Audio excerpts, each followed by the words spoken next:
आजच्या युगातली सत्य परिस्थिती ही आहे की माणसाकडे मोठी घरं आहेत, पण घरात माणसे नाही. खूप सारे शिक्षण, पण कॉमन सेन्स नाही.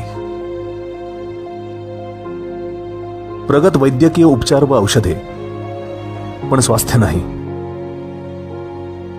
चंद्रावर पाय ठेवला आहे, पण शेजाऱ्यांशी ओळख नाही. स्वप्न खूप आहेत, पण शांत झोप नाही. भरपूर सारी कमाई, पण मनाला शांती नाही. प्रचंड बुद्धिमत्ता, पण भावना नाही. प्रचंड ज्ञान, पण शहाणपण नाही. महागडी घड्याळे, पण वेळ नाही. बरेच सारे प्रेमसंबंध, पण खरे प्रेम एकही नाही.